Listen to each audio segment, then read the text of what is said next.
Bienvenue à ce rendez-vous de l'information, le sommaire. Plusieurs décisions ont été prises en Conseil des ministres ce mercredi 22 avril 2020, plus de précisions dans cette édition. À l'instar des autres ministres du gouvernement reçus sur l'émission intitulée Le temps des moissons, Jean-Michel Abimbola, ministre du Tourisme, de la Culture et des Arts, a évoqué l'état des lieux, les avancées dans les réformes engagées, les résultats obtenus ainsi que les perspectives et autres projets en attente de réalisation dans son département à l'aide de la rupture. La Haute Autorité de l'audiovisuel et de la communication interdit la diffusion de sondages, revues de presse et toute autre publication à caractère divisionniste. C'est à travers un arrêté en date du 22 avril 2020 que l'institution a pris cette décision dans le cadre des communales municipales de mai prochain. Les raisons dans cette édition.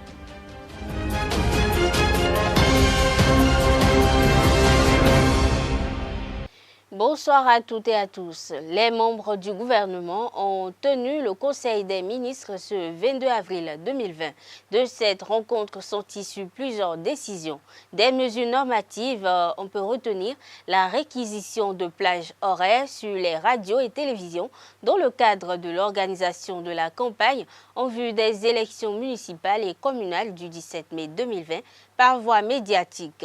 De même, il y a la transmission à l'Assemblée nationale pour examen et vote du projet de loi portant création de la Chambre des métiers de l'artisanat du Bénin. En ce qui concerne les communications, on peut retenir les modalités de mobilité des acteurs impliqués dans l'organisation et le déroulement des élections municipales et communales du 17 mai 2020. La Chambre d'appel de la Cour de répression des infractions économiques et du terrorisme, CRIET, est fonctionnelle depuis ce mardi 21 avril 2020. Ainsi, le double degré de juridiction consacré par la loi numéro 2020-7 du 17 février 2020 sur la CRIET va être effectif. Cette institution de second degré est placée sous l'autorité du président de la CRIET, nommé par décret numéro 2020-206 du 11 mars 2020, Cyriaque Dossa a été installé dans ses fonctions par le président de la Cour suprême, Ousmane Batoko. Nanti d'un doctorat en droit privé et sciences criminelles, Cyriaque Dossa cumule ses nouvelles fonctions avec celles du président de la CRIET. Déjà 4 années que le régime de la rupture assure la destinée du Bénin. Cette gestion basée sur la bactérie de réforme a révolutionné le monde culturel et artistique béninois. Le tourisme étant un des piliers de développement de la nation béninoise choisi par le gouvernement. Le ministre Babalola, Jean-Michel Abimbola, présente au cours de son passage sur l'émission Bilan, l'heure de la moisson, les changements subis par le parc de la Pendjari pour être aujourd'hui plus attractif. Un extrait proposé par Kales Kitome. En ce qui concerne le parc de la Pendjari, et je peux vous dire, pour bien connaître ce parc, pour avoir déjà été dans ce parc 4-5 fois précédemment, je peux vous dire que j'ai vécu une expérience unique cette fois-ci, parce qu'en 48 heures, j'ai eu le temps de voir plus d'animaux qu'en 5 fois, et même je dirais qu'en 10 fois. Nous avons vu, comme ça avait été promis par le directeur général de l'ANPT, M. Plia, il y avait effectivement beaucoup de gibier, il y avait beaucoup d'animaux. Il y a un développement faunistique et floristique exceptionnel dans ce parc. Les Big Five dont on parle généralement, je les ai tous vus, à l'exception évidemment du rhinocéros qui n'est pas encore réintroduit, mais les formalités sont en cours, les démarches sont en cours pour cela. Mais l'éléphant d'Afrique, le lion, les grandes antilopes, le buffle, l'hippopotame, un certain nombre d'autres animaux sauvages, j'ai pu les croiser très banalement. Dès la première heure où j'étais dans le parc, j'ai pu voir cela. Alors qu'il y a quelques années, vous pouviez passer 2 jours, 3 jours sans voir des animaux, sauf quelques antilopes. Ouais. Donc nous avons réellement un parc qui a été revivifié, qui a été redynamisé, et il faut rendre hommage à la vision du gouvernement qui a trouvé le bon schéma, la bonne organisation en lien avec l'ONG African Park Networks, qui est une ONG internationale qui est très expérimentée en la matière et qui a plusieurs parcs à travers l'Afrique. Et je voudrais vraiment convier les Béninois à s'approprier d'abord leur patrimoine. Je voudrais convier les Béninois, vous les journalistes, allez voir ce parc, mais également tous ceux qui peuvent, les fonctionnaires, peut-être que nous allons organiser de telle sorte que ce soit, et c'est déjà le cas avec African Park, que ce soit à la portée des bourses moyennes des Béninois. Mais je crois que nous détenons là un patrimoine unique, un patrimoine qui fait la fierté du Bénin, qui fait la fierté de l'Afrique, et le gouvernement a raison d'investir massivement, et des investissements, il y en a eu. Il y a eu des investissements, je l'ai dit, en ce qui concerne la faune et la flore. Il y a eu des investissements en aménagement, en ouverture de routes, en aménagement de points d'eau, en réhabilitation d'un certain nombre d'infrastructures qui existaient, en construction de réceptifs, de lodges ou de campements. Donc il y a également une interaction avec les communautés pour que les communautés qui vivaient également grâce à ce parc, et cela induisait forcément une pression sur la faune et la flore pour que ces populations puissent être prises en compte dans des programmes spécifiques, parce que d'abord ces communautés, en ce qui concerne la jeunesse, est concernée pour la création d'emplois. Il y a eu plusieurs emplois créés, on pourrait y venir éventuellement. Il y a eu également, disons, des projets d'apiculture, d'autres projets également pour aider les femmes et les hommes des villages autour à pouvoir en tirer un bénéfice. Le village lacustre de Ganvié, surnommé la Venise de l'Afrique, est également un pan important des atouts sur lesquels mise le Bénin pour assurer son essor économique à partir du tourisme. Il fait l'objet de plusieurs projets dont quelques signaux sont déjà perceptibles. Le ministre Abimbola énumère l'essentiel de ces chantiers. Ganvié est un patrimoine unique également pour nous au Bénin et nous en sommes tous fiers. Tout le monde connaît la Venise de l'Afrique, bien que beaucoup ne savent pas où situer cela. Il y a même des pays, il paraît, qui s'approprient Ganvié, ces pays qui ne sont pas le Bénin, mais qui s'approprient Ganvié. C'est pour dire, disons, le patrimoine exceptionnel que Ganvié constitue. Mais Ganvié était en souffrance, il faut le dire. Et quand nous sommes béninois, quand nous, jusqu'à ces dernières années, allions à Ganvié, nous avions comme une petite gêne. Nous avions une gêne d'abord parce que on sent la pauvreté. On sent la misère, on sent que cette population fière, cette population particulière qui est attachée à son mode de vie, à sa culture, on sent que cette population était un peu embêtée d'être comme un oiseau en cage qu'on vient visiter, un zoo à ciel ouvert. Alors que maintenant, le projet de la réinvention de la cité lacustre de Ganvié, c'est l'homme, c'est le citoyen, c'est la population de Ganvié qui est au cœur. C'est comment faire pour améliorer le bien-être de ces populations-là, avec l'adduction d'eau, avec l'électrification, avec l'assainissement, avec un certain nombre d'autres investissements majeurs qui seront faits, infrastructures scolaires, infrastructures sanitaires. Quand on va amener toutes ces facilitations, toutes ces facilités, quand on va voir manifestement le bonheur, la joie de vivre de ces populations, c'est ça le produit. Le produit Ganvié, ce n'est pas d'aller à Ganvié et de dire bon, où sont les animaux ou bien où est tel ou tel site. Le produit Ganvié, c'est de pouvoir voir justement les populations dans leur habitat, de les voir dans leur quotidien et de les voir avec, disons, un confort minimum, ce confort également qui sera le confort évidemment du visiteur ou du touriste.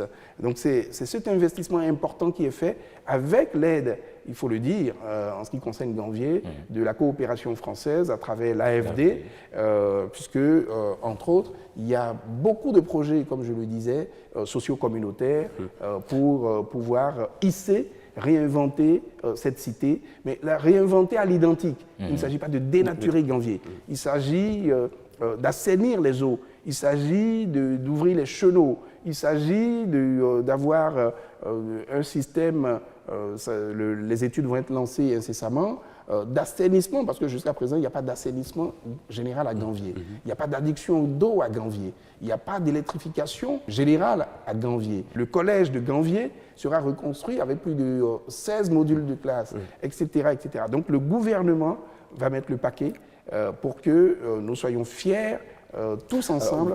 Le développement touristique du Bénin passe par la diversité des produits proposés, une diversification qui ne saurait être réelle si les autorités ne s'investissent pas dans la rénovation, la protection et la valorisation du patrimoine existant. Un chantier cher au gouvernement béninois que le ministre Jean-Michel Abimbola expose à la face du monde. Au cours de cette émission bilan, suivez plutôt. Donc ce que le gouvernement est en train de faire, c'est depuis 2016 de construire, de bâtir une offre touristique. Il faut que le visiteur qui vient au Bénin puisse avoir une variété de produits à consommer, au plan touristique, je veux dire. Oui. Donc on peut avoir évidemment le parc, on peut avoir la cité lacustre de Ganvier, on peut avoir notre histoire à travers nos rois, nos palais royaux à Abomey ou ailleurs. On peut avoir également le mémoriel à travers l'histoire douloureuse, mais que nous pouvons aujourd'hui transformer en or sur la route de l'esclave. Nous pouvons avoir la route des Tatas, avec, disons, les Tata Sumba, qui sont un habitat exceptionnel également. Donc le Bénin, nous avons évidemment un littoral avec un produit balnéaire exceptionnel que nous sommes en train de développer au niveau de Ouida, plus précisément d'Avlekété, puisque à Avlekété, où aujourd'hui il y a déjà une digue immergée qui est construite de 4 km de large, qui sera d'ailleurs rallongée d'1 kilomètre, vous allez avoir là un certain nombre d'opérateurs majeurs touristiques qui vont venir s'installer, dont le Club Méditerranée, dont pour les connaisseurs Bayan Tree, ce sont des références, disons, mondiales exceptionnelles en matière de tourisme, dans le Hilton. Donc nous allons, ces grandes marques vont venir comme des produits d'appel et comme des produits qui vont aspirer, qui vont attirer d'autres investisseurs qui viendront également là. Ça, c'est sur Avlekété pour le balnéaire. Mais vous avez à avoir la même chose, des investissements majeurs au niveau de Djegbadji, c'est-à-dire là où il y a la porte du non-retour aujourd'hui. Et là, la porte du non-retour sera complètement refaite avec une marina qui sera construite, avec des promenades, la possibilité d'une promenade mémorielle, la possibilité d'aller faire une immersion mémorielle et historique à travers un bateau à taille réelle qui sera installé là, un bateau dégrillé, qui va nous remettre dans le commerce du bois d'ébène, comme on disait à l'époque, dans le commerce triangulaire. Donc vous allez pouvoir vivre des expériences exceptionnelles là, à Ouida. Vous allez pouvoir faire la route de l'esclave depuis la place aux enchères, qu'on appelle aujourd'hui la place Tchatcha, jusqu'à la porte du non-retour. Et au niveau de la porte du non-retour, cette marina dont je vous parle.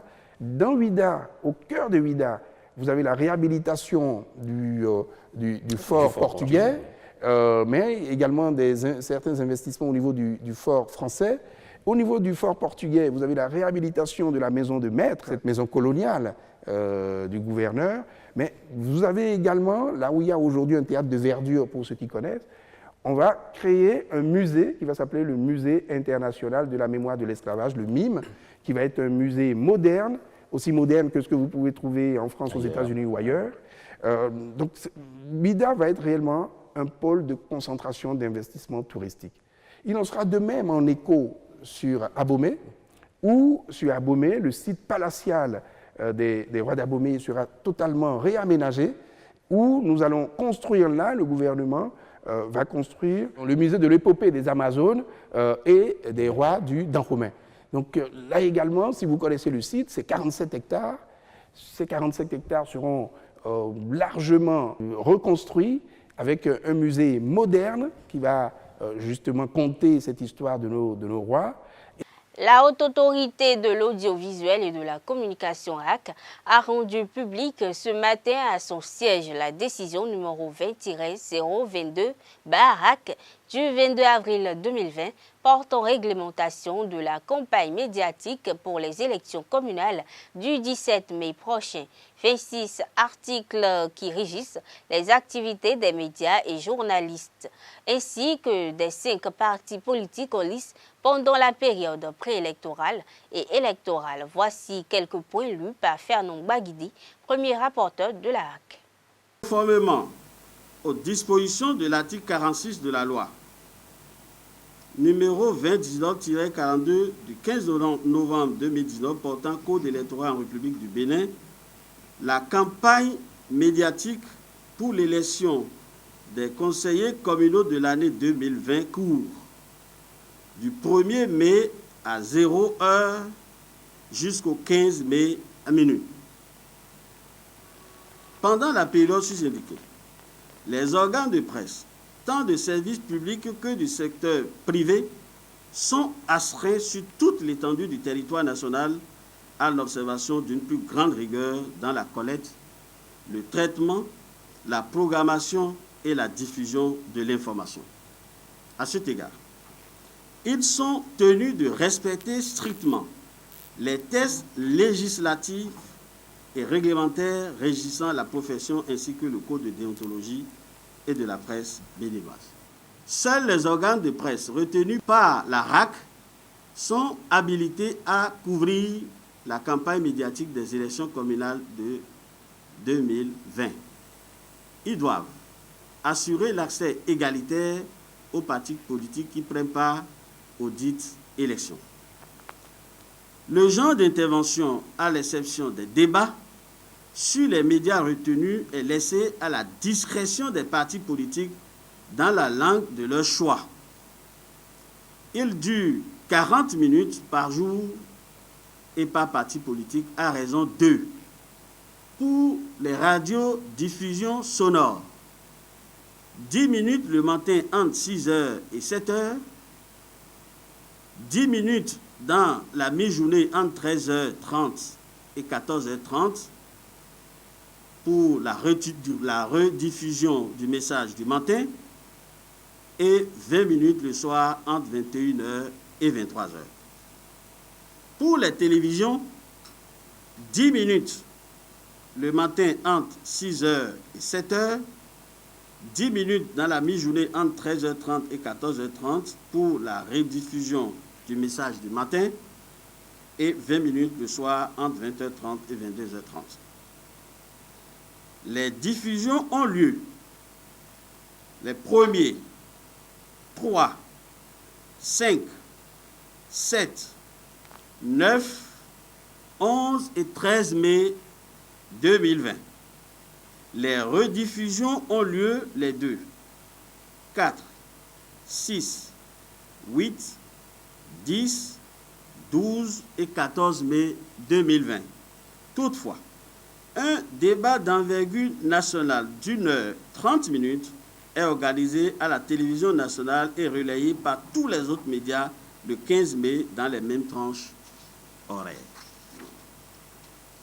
Durant la période de la campagne électorale et en dehors des tranches horaires autorisées par la RAC, les comptes rendus, les publi-reportages et les autres genres journalistiques sur les activités des partis politiques sont proscrits. L'institution invite par ailleurs les professionnels des médias au traitement rigoureux de l'information électorale au cours de la période. À cet effet, il est interdit la diffusion des sondages, revues de presse et toute autre publication à caractère divisionniste. Les médias doivent notamment, en cette période, s'interdire la diffusion de chansons, jeux, spots, communiqués, proverbes, récits satiriques, caricatures et toute autre production qui sont de nature à inciter à la haine, à mettre en péril la cohésion nationale, à dénigrer ou à s'attaquer à un parti politique ou à un candidat. Article 2. S'interdit la diffusion de sondages d'opinion en rapport avec les élections communales. 3. S'interdit la diffusion de la revue de presse en quelque langue que ce soit. Les médias ont l'obligation de respecter, au cours de la période, l'usage du droit de réponse conformément aux articles 123 à 151 du Code de l'information et de la communication. Article 9. Il est interdit d'interrompre la diffusion des messages des candidats ou de leurs représentants dans le cadre de la campagne électorale par des plages de quelque nature que ce soit. Article 10. Les organes de presse, audiovisuels publics et privés doivent conserver pour la haute autorité de l'audiovisuel de la communication, et ce, durant 15 jours après le scrutin, les enregistrements de toutes les émissions concernant la campagne électorale. En cas de contentieux, le délai de conservation est prorogé jusqu'à son règlement définitif. Article 11. 112 heures avant l'ouverture de la campagne électorale, les organes de presse sont tenus de communiquer à la haute autorité de l'audiovisuel de la communication leur nouvelle grille de programme qui prend en compte les temps d'antenne alloués aux partis politiques en lice. Aucune modification de cette grille de programme n'est autorisée pendant cette période. Article 12. Les émissions de la campagne doivent être mentionnées dans les annonces de programme et dans les informations. Article 13.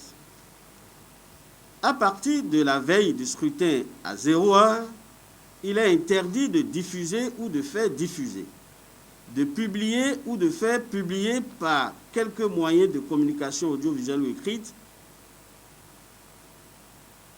tout message ayant le caractère de propagande sur les élections communales. Article 14. Aucun résultat relatif au scrutin ne doit être communiqué au public le jour du vote. Toutefois, au lendemain du scrutin et jusqu'à la proclamation des résultats définitifs par la Commission électorale nationale autonome, les organes de presse qui publient les chiffres relatifs au scrutin doivent en indiquer avec précision leurs sources. Ils doivent à chaque fois mentionner leur caractère partiel et provisoire. Nous allons revenir dans nos prochaines éditions sur les autres dispositions prises par l'organe de régulation des médias en ce qui concerne notamment les activités des quotidiens. Mais avant, retenez que l'ARAC a procédé à la remise symbolique des cartes de presse à 5 professionnels des médias, dont un journaliste honoré à l'occasion de cette sortie médiatique. Il est prévu la distribution des autres cartes lors d'une tournée dans les rédactions des bénéficiaires. Un peu d'écart.